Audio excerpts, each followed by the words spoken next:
સિદ્ધપુરમાં સરકારી ડેન્ટલ કોલેજના પ્રોફેસરનું ચાલતું કૌભાંડ। પાટણના સિદ્ધપુરમાં સરકારી ડેન્ટલ કોલેજના આજથી 1 વર્ષ પહેલા ડીન ધર્મેન્દ્ર શાહ ખાનગી ક્લિનિકમાં પ્રેક્ટિસ કરતા જોવા મળ્યા। એક નાગરિકે વિડીયો રેકોર્ડ કરતા ડીન ક્લિનિક છોડી ભાગ્યા હતા। હવે એવો જ એક કિસ્સો આશરે 1 વર્ષ પછી સિદ્ધપુરમાં આવેલી એ જ સરકારી ડેન્ટલ હોસ્પિટલમાં પ્રોફેસર ડોક્ટર હસમુખભાઈ ગોસ્વામીનો સામે આવ્યો છે। સ્ટાર ન્યૂઝ 7ના પત્રકાર દ્વારા રિયાલિટી ચેક કરતા સિદ્ધપુર સરકારી ડેન્ટલ હોસ્પિટલના પ્રોફેસર ડોક્ટર હસમુખભાઈ ગોસ્વામી ખાનગી ક્લિનિક ચલાવતો હોવાનો વિડીયો સામે આવ્યો છે। ડોક્ટર હસમુખભાઈ ગોસ્વામીના માણસા તથા ગાંધીનગર સ્થિત પોતાના 2 ખાનગી ક્લિનિક ચલાવી રહ્યા છે અને અઢળક કમાણી કરી રહ્યા છે।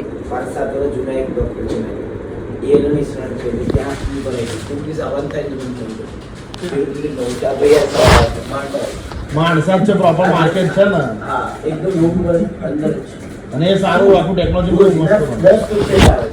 ગાંધીનગર આ ભૈયા જ માણસા જ હતા।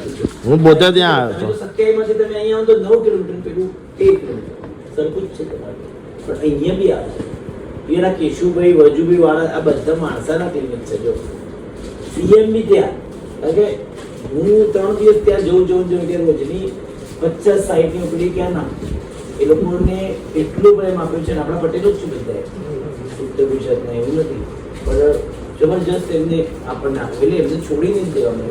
એ 3 દિવસ તો હું સેવા આપું જ છું, 3 દાડા અહીંયા પણ મારે કોલેજ અહીંયા એટલું સાચું બેઠાપુરમાં કોલેજ છે સાહેબ આપણે એ અત્યારે હું એક્ઝામ લઉં છું બેઠાપુરમાં ગવર્મેન્ટ।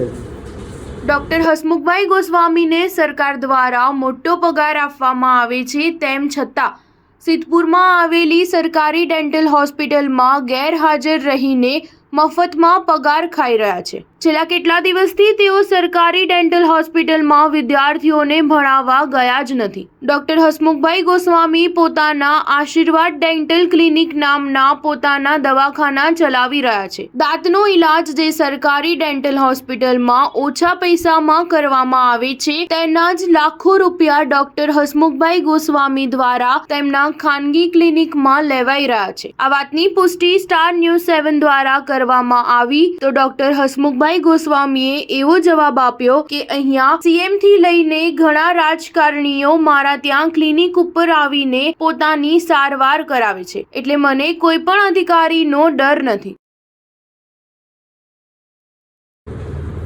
પ્રાઇવેટ કોલેજમાં પણ ગવર્મેન્ટનો અધિકારી હું ગવર્મેન્ટમાં છું। અચ્છા, અહીંયા બધા મંત્રીઓ બધા અહીંયા જ આવે છે, બધા જ A to Z કોઈ સીએમ બાકી નહીં હોય ત્યાં સુધી આ ભૂપેન્દ્રભાઈ સિવાય રૂપાણી છેલ્લે અહીંયા જાય બધાને બેઠા અમને હાથ નીચે જ રહેવાનું, એટલે કોઈ ટેન્શન નહીં। પછી અહીંયા મારે જરૂર છે, અહીંયા આખું રિનોવેટ કરવા આ બધી ટાઇલ્સ તોડવી છે ને, બધું ફર્નિચર કાઢી નાખવાનું છે। તો બીજે લઈ જાવ સર, મોટી જગ્યાએ લઈ જાવ? ના અહીંયા નહીં, પણ એ તો હજુ 2.5-3 વર્ષ લાગશે। મોટી લઈ લીધી આપણે જગ્યાએ। અચ્છા, એટલે લગભગ બહુ મોટી છે, આપણે રક્ષા શક્તિ સર્કલ ઉપર લઈ એમાં પછી પણ 3 વર્ષ લાગશે। ઓહો, હજુ કન્સ્ટ્રક્ટ થઈ હજુ અંડર કન્સ્ટ્રક્શન? હા, એટલે એ બન્યા પછી મારે 6 મહિના ઇન્ટિરિયરમાં લાગશે।